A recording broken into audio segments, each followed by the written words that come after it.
शांति।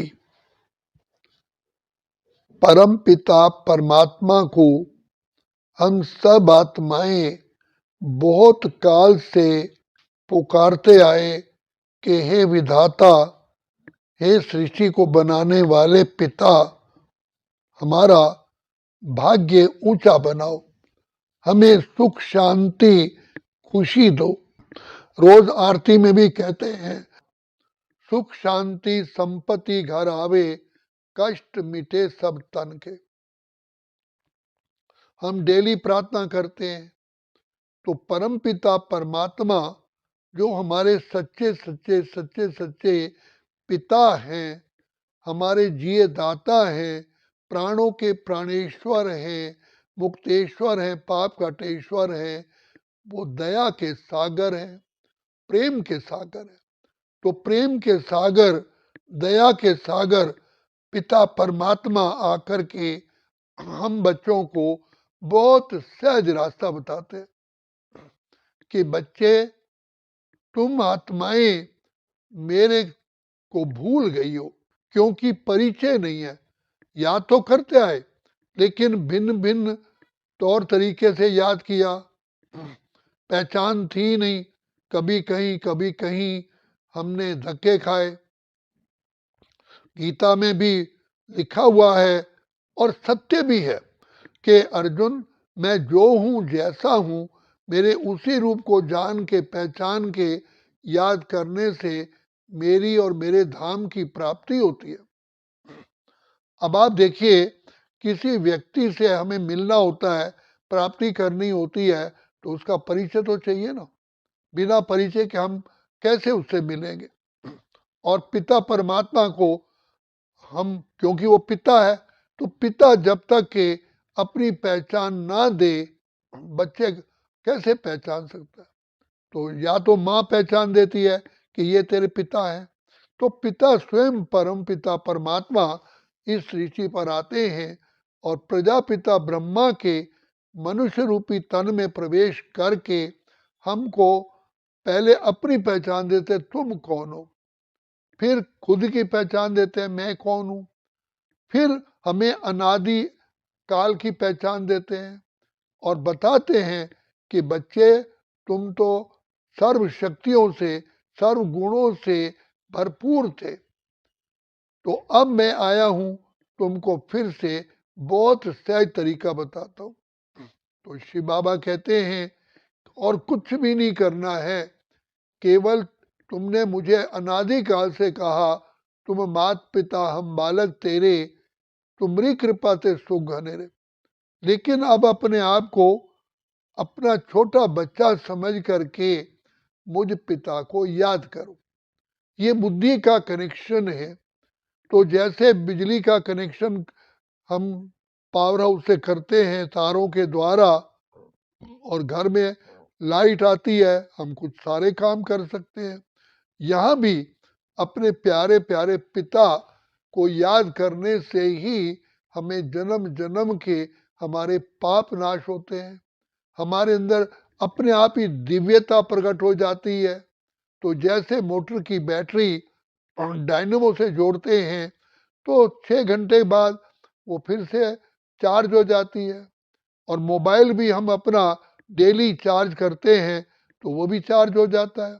इसी प्रकार आप देखिए, कभी लाइट चली जाती है और आपने मोबाइल चार्ज करना है तो क्या चार्ज होगा? करंट ही नहीं है तो चार्जिंग कहाँ से होगी? तो करंट चाहिए। तो ये पावर बनाने का करंट केवल हमारे प्यारे पिता के पास ही है। सिर्फ वो कहते हैं, मेरे से सिर्फ मेरी याद में रहो। और वैसे देखा जाए तो बच्चे के लिए पिता को याद करना तो अति सहज ही होता है, लेकिन याद के लिए भी प्यार चाहिए, संबंध चाहिए, और उसके साथ साथ प्राप्ति का नशा हो कि प्राप्ति हमें कितनी मिलनी है।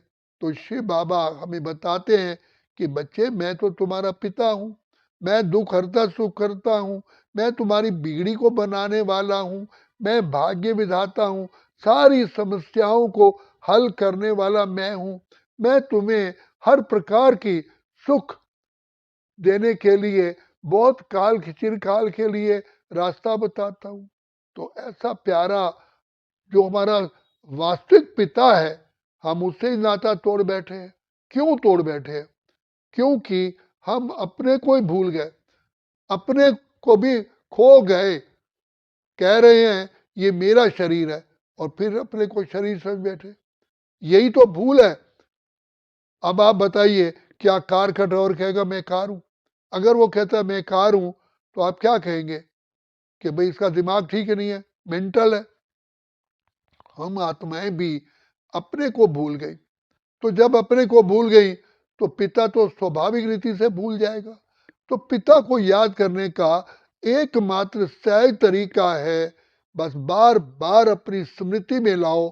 स्व स्मृति से ही पिता की स्मृति आती है। तो पहले अपनी स्मृति है, मैं शुद्ध आत्मा हूँ, ज्योति का चमकता तारा हूँ, मैं ब्रह्मलोक का रहने वाला हूँ, अजर अमर अविनाशी हूँ, मैं तो आत्मा हूँ। आत्मा ही मुख से बोलती हूँ, आत्मा ही आंखों से देखती हूँ, आत्मा ही कानों से सुनती हूँ।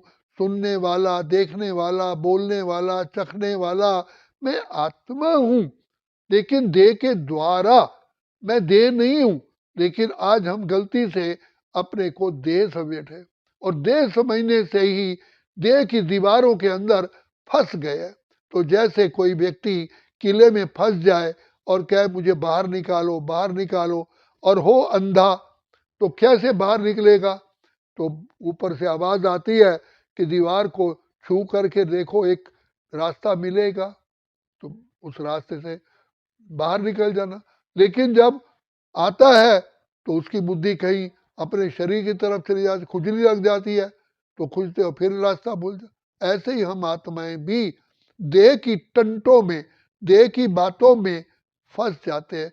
हमें जो रियल प्राप्ति होनी है, जो सदा काल की प्राप्ति होनी है, जिससे हमारा भाग्य उदय होना है, वो हम भूल जाते हैं। तो पिता परमात्मा हमारा प्यारा प्यारा, अति मीठा प्यारा है, बाप है। तो उस बाप को याद करने के सिवा और कोई तरीका ही नहीं है। तो इसलिए बाप कहते हैं, मुझ बाप के साथ अपना नाता जोड़ो, बार बार लाओ कि मैं गॉडली चाइल्ड हूँ, गॉडली स्टूडेंट हूँ, मैं पिता परमात्मा की छत्र छाया में रहने वाली आत्मा हूँ। इससे हमारा, जैसे देह का भोजन खाने से देह का ताकत बढ़ती है, इसी प्रकार ये आत्मिक आत्मा का भोजन है शिव बाबा की याद। अगर भोजन ही आत्मा को नहीं दोगे तो आत्मा कैसे बढ़े? इसीलिए बाप कहते हैं, बच्चे प्यार में खो जाओ। इसलिए इस कहा कि आत्मा परमात्मा में लीन हो जाती है। लीन का अर्थ ये नहीं है कि उसमें खत्म हो जाती है, प्यार में खो जाती है। जैसे बच्चा आया अपनी माँ की गोद में समा गया, समा गया तो ये तो नहीं कि खत्म ही हो गया, समा मतलब प्यार में खो गया। तो अब परमात्मा पिता हमें कहते हैं कि प्यार ही ऐसा है जिसमें मनुष्य आत्मा जन्म जन्म के पापों को भस्म कर सकती है। इसलिए परमात्मा से सामने रखो कि ये सृष्टि तो विनाश होने ही वाली है। अब जीवन का भरोसा नहीं है और हमारे सिर पर जन्म जन्म के पापों का बोझ है। आत्मा बिल्कुल बुद्धिहीन, ज्ञानहीन, गुणहीन, शक्तिहीन हो चुकी है और तमो प्रधान हो गई है। तो बाबा की याद से ही अपना भला है, संसार का भला है, प्रकृति का भला है, सारे विश्व की आत्माओं का भला है। इसलिए बाप कहते हैं, बच्चे मुझे याद करो तो ये निश्चय रखो कि परमात्मा स्वयं मेरी पालनहार है, हमारा शिव है लखदातार, काहे की चिंता, दुआओं का हाथ सिर पर है, फिर डर किस बात का है, जो होगा भला होगा, भरोसा उसके ऊपर है। चाबी, सर्व भाग्य की चाबी, ताला खोलने की चाबी है शिव बाबा। इसलिए कहा, प्यार से कहो मेरा बाबा, हाथ बटाएगा, साथ निभाएगा, निभाएगा पूरा।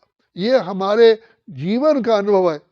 आप शिव बाबा को याद करो, बुद्धि की पवित्रता होती है, संस्कार परिवर्तन होते हैं। हमारी जो ओरिजिनल संस्कार हैं शांत स्वरूप, प्रेम स्वरूप, आनंद स्वरूप, सुख स्वरूप प्रकट होते हैं और आत्मा का जो बुद्धि रूपी नेत्र है पूरा खुल जाता है बाप की याद से, और उससे हम श्रेष्ठ कर्म करते हैं।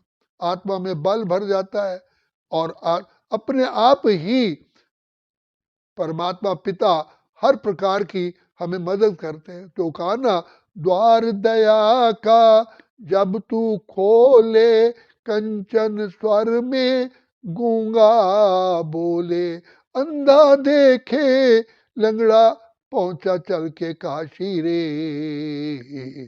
तो परमात्मा पिता की याद से मिरेकल होते हैं, आश्चर्य होते हैं, रास्ते बंद जो है खुल जाते हैं, मोटी मोटी दीवारें ढह जाती हैं, प्रकृति अधीन हो जाती है, आत्मा सदा काल के लिए सुख शांति की लहरों में लहराती है। भाग्य अपने आप ही भगवान भाग्य का छप्पर हमारे सिर पर डाल देते हैं। इसीलिए बाप कहते हैं, बच्चे मुझ बाप को याद करो। तो गीता में भी बताया है कि जब अर्जुन को ये पूरा पूरा पूरा पूरा ज्ञान बैठ गया, सर्व प्राप्ति पिता परमात्मा में है और कहीं भी नहीं है, कहीं भी नहीं है। तो जब उसकी बुद्धि में संपूर्ण ज्ञान हो गया तो वो सारी दुनिया से बुद्धि हटा करके एक पिता परमात्मा की याद में समा गया। इसलिए गीता का लास्ट चंजा है, नष्टो मोहा स्मृति लब्धा। मोह आज आत्मा अज्ञानता के कारण देह, देह की दुनिया, देह के पदार्थ, सब चीजों में अपने को व्यस्त कर चुकी है। उसको ये पता ही नहीं है कि सदा काल का आनंद, सुख, शांति, खुशी देने वाला एक हमारा प्यारा प्यारा प्यारा प्यारा अति प्यारा बाप है। उसकी याद से ही सब प्राप्तियां हैं, सुख, शांति, आनंद, प्रेम, खुशी, पवित्रता, ज्ञान, शक्तियां सब है। इसलिए रामायण में कहा गया है, जा पर कृपा राम की होई, ता पर कृपा सबे करे सब कोई। और पिता परमात्मा ही सुख दाता है, परमात्मा पिता ही शांति दाता है, क्योंकि परमात्मा पिता ही सुख, शांति, आनंद, प्रेम, पवित्रता के सागर हैं और वो मेरा पिता है। पिता से कोई भीख थोड़ी मांगी जाती है, ये हमारा अधिकार है। लेकिन पिता से बच्चा नाता ही तोड़ बैठे तो बताओ बच्चे को क्या प्राप्ति होगी। इसी प्रकार से हम अपने विवेक को खो बैठे। बाप से नाता जोड़ो, सारे दुखों से मुक्ति पाओ। इसीलिए परमात्मा कहते हैं, बच्चे तू मेरा है, तू मेरा है, मैं आया हूं तेरा भाग्य बनाने के लिए। वो खुदा दोस्त है, खुदा दोस्त है खिदमत में, हाजिर है हजार भुजाओं से, अपनी किस्मत में क्या कहने, सिर पर है हाथ दुआओं के, ऐसा साथी किसका होगा ये सोचा। पता पिता परमात्मा खुद चल कर के आए। तभी कहा, जब जब धर्म की ग्लानि होती है, बच्चे मैं आता हूं, तो बच्चे की दुख देख करके पिता आराम से कैसे रह सकता है। तो ये तो पिता परमात्मा प्यार का सागर है, दया का सागर है। हम गलतियां करते हैं फिर भी बाप क्षमा करता है, क्षमा का सागर है, प्यार का सागर। तो ऐसे पिता परमात्मा को पहचान के उसकी गोद में समा जाओ, खो जाओ, मिटा दो अपने को। और वैसे भी दुनिया में कहते हैं, मिटा दे अपनी हस्ती को, गर तू मर्तबा चाहे, कि दाना खाक में मिलकर गुले गुलजार होता है। एक बीज होता है, वो धरती में अपने एग्जिस्टेंस को, अपने अस्तित्व को खो देता है, तब उससे वृक्ष पैदा होता है। तो जब तक हम अपने आप को, अभिमान को नहीं छोड़ेंगे, तब तक पिता परमात्मा से प्राप्ति नहीं कर सकते। इसलिए ये अभिमान ही पतन की जड़ है, आत्मिक स्मृति ही उत्थान की सीढ़ी है। इसलिए हमारा प्यारा प्यारा पिता है। तो इसलिए कहा, याद में हम इतने समा जाएं कि और कोई हमें याद आए ना। दिल में सिवा तेरे समाए न कोई, लगन का ये दीपक बुझाए न कोई, तुम्ही मेरी नैया हो, तुम्ही हो किनारा, कहीं छूट जाए ना दामन तुम्हारा। मेरे बाबा मुझको देना सहारा, कहीं छूट जाए ना दामन तुम्हारा। तेरे रास्ते से हटाती है दुनिया, अर्थात अट्रैक्शन होती है, इशारे से मुझे को बुलाती है दुनिया। देखूं न दुनिया का झूठा इशारा, कहीं छूट जाए ना दामन तुम्हारा। बाप कहते हैं, बच्चे मैं तो आया ही हूं तुझे अपनी गोद में बिठाने के लिए। अब पिता परमात्मा कहते हैं, मेरी याद में रह करके सर्व पापों से मुक्त हो जाओ। अच्छा, ओम शांति, ओम शांति, ओम शांति।